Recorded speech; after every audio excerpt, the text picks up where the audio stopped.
Bienvenidos a Computadoras y Sensores. Mi nombre es Carlos. En el capítulo de hoy veremos 5 tests con diferentes configuraciones para chequear la temperatura en nuestra Raspberry Pi. Utilizaremos desde un simple disipador de aluminio, pasando por un cooler con unos montajes en 3D, y luego utilizaremos el Ice Tower Cooler en su versión encendida y apagado, con la idea de probar solo el disipador de aluminio y con el disipador y el cooler. Finalizaremos el test con otra solución de ventilación con 2 coolers pequeños y 2 importantes disipadores de aluminio tanto en la parte superior como en la inferior. Dicho todo esto, sin más tiempo que perder, vamos ya mismo con el video.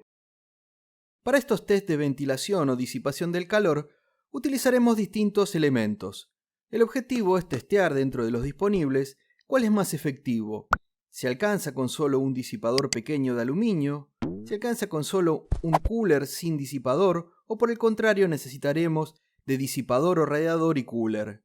En todos los casos se utilizará una Raspberry Pi 4 de 4 GB de memoria RAM con una tarjeta microSD SanDisk Ultra SDXC UHS-1 de 64 GB.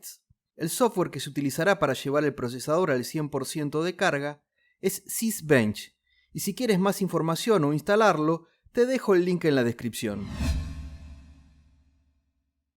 El primer test lo haremos con un sencillo disipador de aluminio de 15 x 15 milímetros y con un fino pad térmico. Como haremos con el resto de los tests, encenderemos la Raspberry Pi y la dejaremos 5 minutos sin reposo. Y luego comenzaremos el test exigiendo el procesador al 100%, haciendo 25.000 cálculos de números primos con los 4 núcleos del procesador, con el ya mencionado software Sysbench, y veremos cómo varía la temperatura. El proceso completo dura aproximadamente 10 minutos. Aquí lo veremos en forma resumida para que el video sea más ágil. Se ingresa a la Raspberry Pi por SSH y ejecuta el script para cargar el procesador al 100%, siendo la temperatura inicial del mismo antes de comenzar con la exigencia de 39,9 grados Celsius, aproximadamente 1 minuto 30 segundos de iniciado. Estando ya a plena carga, sube a 55 grados 5, luego a 58,9, 60,8, luego sube a 61,8 grados centígrados, pasa a 62,3, 64,2 grados y el último también 64,2 grados, siendo esta la temperatura máxima para esta configuración de Raspberry Pi con el disipador de aluminio de 15 x 15 milímetros. Ahora vamos a volcar los datos obtenidos en esta planilla de cálculo de LibreOffice para luego poder hacer una comparativa y tener todos los valores a la vista.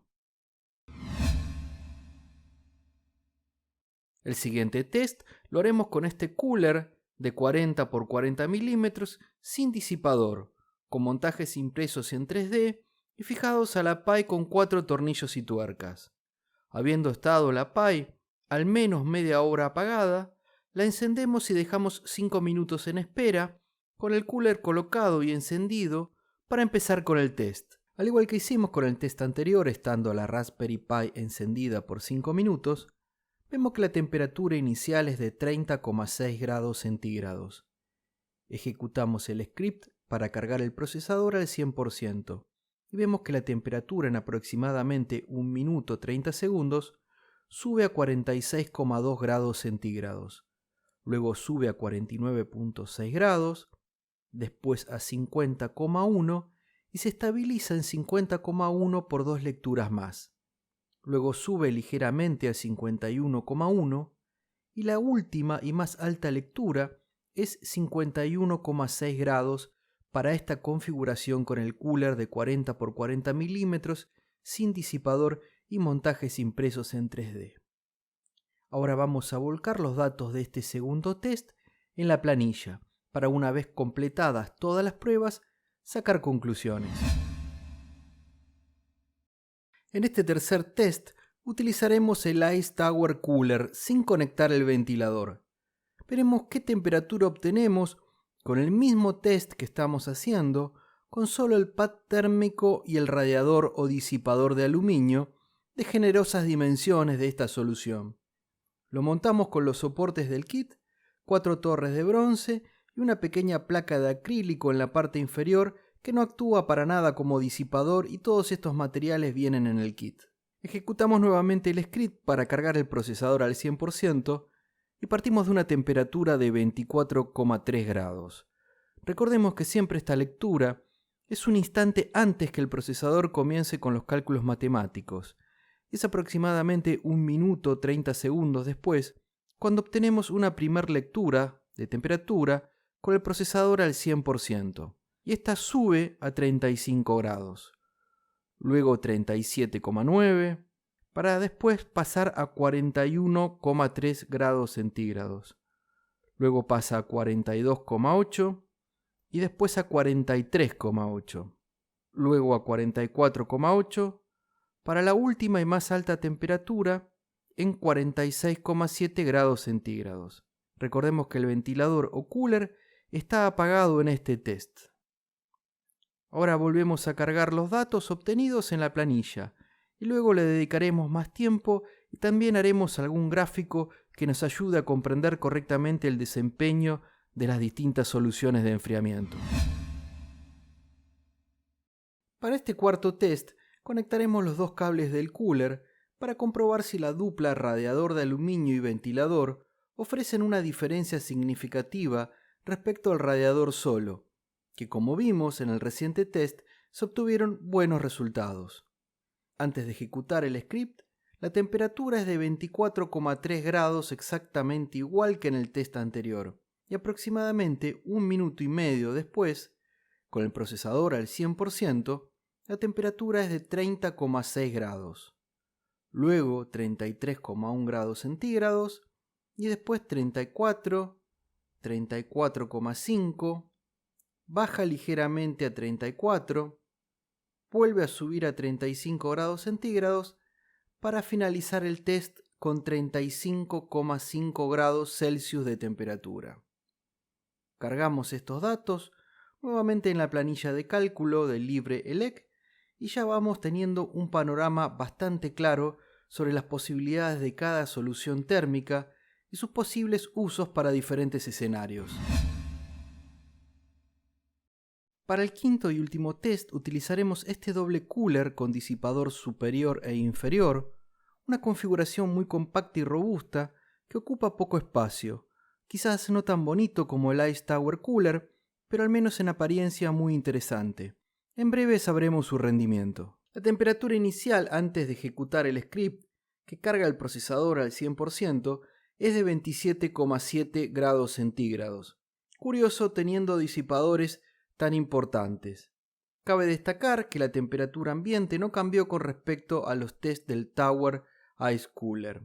Ahora sí, ejecutamos el script, al igual que en los 4 tests anteriores, y después de aproximadamente 1 minuto y medio, nos entrega la primera lectura de 38,4 grados. Luego sube a 39,9, 41,8 y después a 42,3 grados centígrados.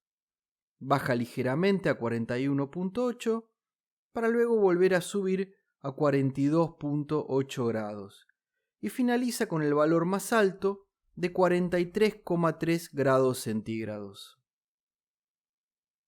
Cargamos los datos de este último test en la planilla de cálculo del LibreOffice y ya podemos tener el panorama completo de todos los sistemas de disipación o ventilación probados. Contrario a lo que había pensado antes de los tests, el mejor rendimiento no lo logra el doble cooler con disipador inferior y superior.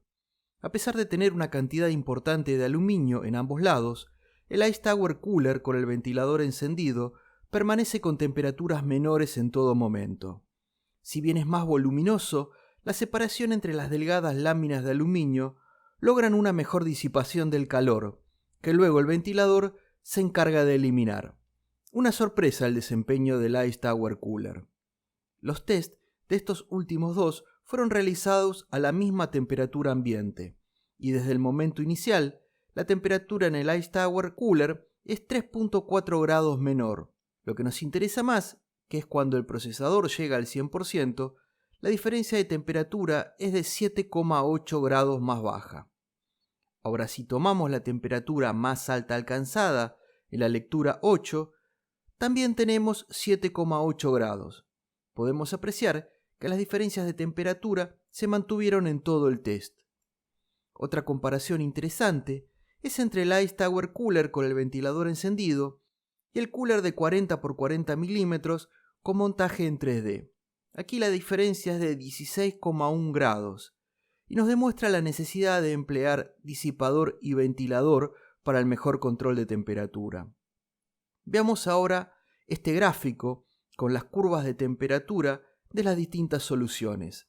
La línea verde corresponde al Ice Tower Cooler con el ventilador encendido. Es la que mantiene la temperatura más baja en todo momento. Trepa relativamente rápido cuando la exigencia del procesador llega al 100% y luego se mantiene bastante plana. El resto de soluciones, que incluyen ventiladores o coolers, también se mantienen bastante planas, aunque algunos grados por encima del Ice Tower Cooler. Como era de esperarse, el rendimiento es mejor cuando el Ice Tower Cooler tiene el ventilador encendido, y no solo que la temperatura es menor todo el tiempo, sino que además la curva es más plana, si vale la expresión. Como conclusión, podemos confirmar que para la Raspberry Pi 4, con cierta exigencia en el procesador, es imprescindible el uso de al menos un disipador, y si es con cooler, mejor aún. Todos los elementos probados mantuvieron la temperatura por debajo del punto crítico de 80 grados centígrados, pero consideremos que estaban en un ambiente a temperatura más bien baja. Hubiese sido diferente si estarían, por ejemplo, al sol o algo muy habitual, como junto a otros equipos que también generan calor. Hay varias opciones actualmente en el mercado de coolers y disipadores, que tendremos que incluir en nuestra configuración o setup de hardware, que no solo aplica a la Raspberry Pi 4, sino a la 3 también. Aprovecho para contarte que en cualquier momento puedes saber la temperatura en tu Raspberry Pi escribiendo este simple comando: bcgen cmd espacio measure-temp. Das enter, lo escribes desde una terminal y devuelve la temperatura de ese momento en el procesador. Mi pregunta ahora es hacia ti. ¿Utilizas algún tipo de disipación del calor? De ser así, ¿cuál es? ¿Qué resultado te ha dado? Déjame tus comentarios en la descripción. Espero que el video haya sido de tu agrado. De ser así, danos tu like, suscríbete, compartilo, que en futuros capítulos seguiremos trabajando con nuestras Raspberry Pi y con las Raspberry Pi Pico también. De mi parte, muchísimas gracias por tu tiempo y será hasta la próxima.